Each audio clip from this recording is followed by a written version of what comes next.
ಬಾಡಿಲಿರೋ ಪಟ್ಸ್ ಎಲ್ಲ ಅಲ್ಲಾಡ್ಬೇಕು ಅಂದ್ರೆ ಶಿರ್ಡಿಘಾಟಿಗೆ ಟ್ರಾವೆಲ್ ಮಾಡಿ. ಸರ್ಕಾರದವ್ರು ಎಷ್ಟೇ ಕೋಟಿ ರಿಲೀಸ್ ಮಾಡಿದ್ರು ಈ ರೋಡ್ ಮಾತ್ರ ಇನ್ನೂ ಡೆವಲಪಿಂಗ್ ಸ್ಟೇಜ್ ಅಲ್ಲೇ ಅದೇ. ಬೆಳಗಿನ ಜಾವ 4 ಗಂಟೆ ನಾನಂತೂ ರೈಡ್ಗೆ ರೆಡಿ. ಖಾಲಿ ರೋಡ್ ಒಂಟಿಗರ್ಲು ನಾನ್ ಗೊತ್ತಲ್ಲ ಒಂಥರ ಹೆಣ್ಣುಲಿ.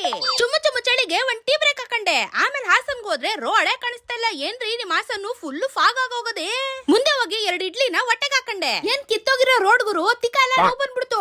ನಾನ್ ಬಂದಿದ್ದಲ್ಲಿ ಗೊತ್ತಾ ಧರ್ಮಸ್ಥಳಕ್ಕೆ. ಮ್ಯಾಟ್ರು ಬೇರೆ ಇದೆ ಹೇಳ್ತೀನಿ, ಆದ್ರೆ ತಪ್ಪ ಮಾಡಿರೋರ್ಗೆ ಆದಷ್ಟು ಬೇಗ ಶಿಕ್ಷೆ ಕೊಡಪ್ಪ ಅಂತ ಹೇಳ್ಬಿಟ್ಟು ಅಲ್ಲಿಂದ ಕೈ ಮುಕ್ಕೊಂಡು ಸೀದಾ ಹೋಗಿದ್ದೆ ನಮ್ ಕಾಲೇಜ್ ಕಡಿಕೆ.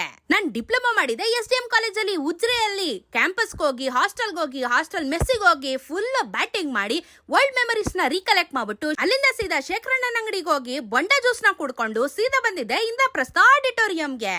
ನಮ್ ಕಾಲೇಜ್ ಅವರು ಅಲ್ಯೂಮಿನಿ ಮೀಟ್ ನ ಈ ಸತಿ ಆರ್ಗನೈಸ್ ಮಾಡಿದ್ರು. ಅದಕ್ಕೇನೆ ರೀ ನಾನು ಇಲ್ಲಿವರೆಗೂ ಟ್ರಾವೆಲ್ ಮಾಡಿದ್ದು. ಹಳೆ ಫ್ರೆಂಡ್ಸ್ ಎಲ್ಲ ಮೀಟ್ ಮಾಡ್ಕೊಂಡು ಖುಷಿ ಆಯ್ತು. ಯಾರೇನಾದ್ರೂ ಮಾಡ್ಕೊಳ್ಳಿ, ಫಸ್ಟ್ ನಾನು ಪಾನಿಪುರಿ ತಿನ್ಬೇಕು ಅಂತ ಚೆನ್ನಾಗಿ ಬ್ಯಾಟಿಂಗ್ ಮಾಡಿದೆ. ಆಮೇಲೆ ಸಿಕ್ಕಾಪಟ್ಟೆ ಇವೆಂಟ್ಸ್ ನ ನಮ್ ಕಾಲೇಜ್ ಅವರು ಆರ್ಗನೈಸ್ ಮಾಡಿದ್ರು. ಎಲ್ಲಾರು ಸೇರ್ಕೊಂಡು ಜಾಲಿ ಮಾಡಿದ್ವಿ. ನಮ್ ಹಳೆಯ ದಿನಗಳೆಲ್ಲ ನೆನ್ಸ್ಕೊಂಡು ಫುಲ್ ಖುಷಿ ಆಯ್ತು.